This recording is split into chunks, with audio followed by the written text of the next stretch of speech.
Hi, I'm Bill's cameraman, and I'm going to ask him this question and say, what has YouTube done for you, Bill?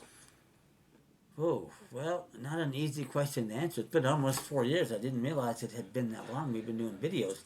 But certainly it's got me more out there in the public, and I've met a lot of good people that I've exchanged information with and who have gotten my materials and get out there and fight like what I'm trying to do.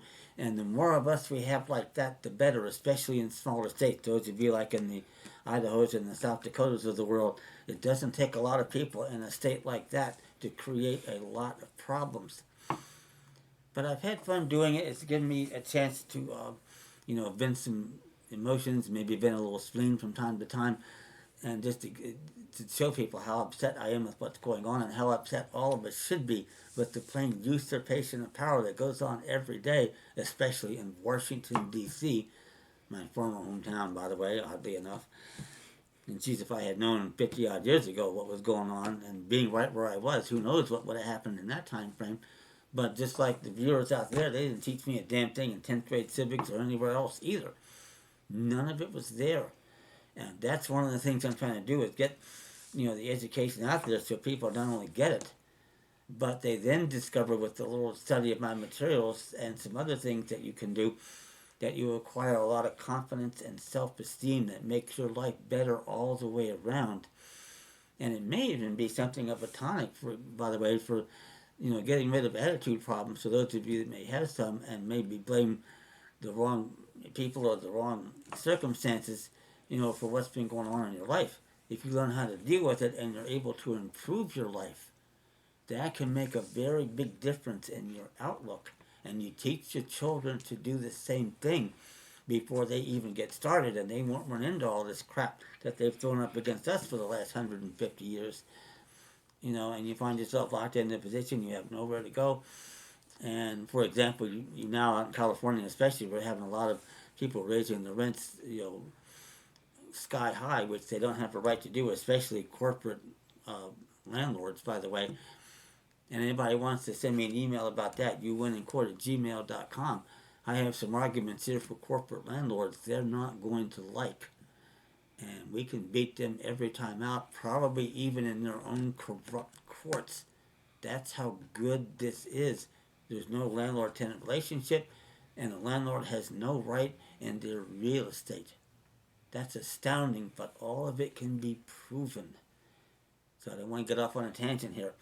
But the YouTube business has also forced me to be somewhat more structured in how I do things so that I can get things across clearly and easily to the viewers, and I hope I've done that because I don't use a lot of legalese. You get my papers, you're not going to see a lot of that stuff in there. You are going to see like my brief on new states is 82 pages, but it's mostly everyday language. I have a lot of case citations in there. There's nothing. I don't use a whole lot of Latin, which is a lingo of the law. If for those of you who don't know, but I stay away from it. I keep it as simple as possible. I want fourth graders to be able to understand it, even if law school graduates don't. And that's the power that we have, and we should have, and that's what the original intent of the framers was, to keep us in control of the government. See, the idea here is that we're supposed to be in a principal and agent relationship with government. We created the Constitution, we created all the government. There are agents, they do what we damn well tell them to do. That's the whole point. If you want to view them as trustees of the trust, you can do that since we have a trust known as the United States, incorporated in 1871. But we're the principals, and yet with the 14th War Amendment, all of that got reversed, and now they treat it as a relationship of master to slave. But ask them whether the written factual foundation and legal basis is for that. They can't produce one. And yet that's what they think. And that's the cause of a lot of evil in our society today, because they don't think, for example, that that you're a person at all. In fact, if I can think of the case, I can get it for you. I read in the Brethren, they had a civil rights case where William Rehnquist, one of my favorite justices, was making the argument that they should throw the case out because there was no loss of life.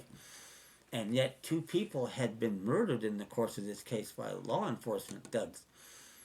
as illogical as it seems on the surface, what I think Rehnquist was saying, and any of you who happen to have personal knowledge about this, let me know. But given the fact that what I think Rehnquist was saying was, since all 14th Amendment, War Amendment citizens are artificial corporate entities, there was no living entity that had suffered death. And you could make a hell of an argument for that. Now, the book The Brethren didn't mention that particular argument, but I wouldn't be surprised if that's what he was really saying. He's one of the ones that knew and could make an argument like that. It's illogical on the surface as it seems, like they say in Langley, black is white. And it's just amazing when you start to research this stuff and you say, my God, what the hell is going on here? So anyway, and of course the additional research that I've done, which I love to do research, I've been doing it in my 5th decade now, and you learn more, you get better, and hopefully I get things out to you and make things easier for you to understand. And that's kept me going, it's kept me active, and here I am, 71 years old, my life is still ahead of me, not behind. Hell, I've seen people 20 years younger than me, and get them out of here. I mean, they're on the way to coma. It's sad, it really is. But you get out there and work, for 20 or 30 years or whatever, and you retire from the job, and there's simply, you don't have a predicate foundation on which to do things if you haven't learned early on in school or your parents have taught you how to do things. By the way, that's a big difference from my generation. I had a stay-at-home mom who I learned as much from, if not more, than I did the school system, which wasn't great in those days, but it was certainly better than it is now.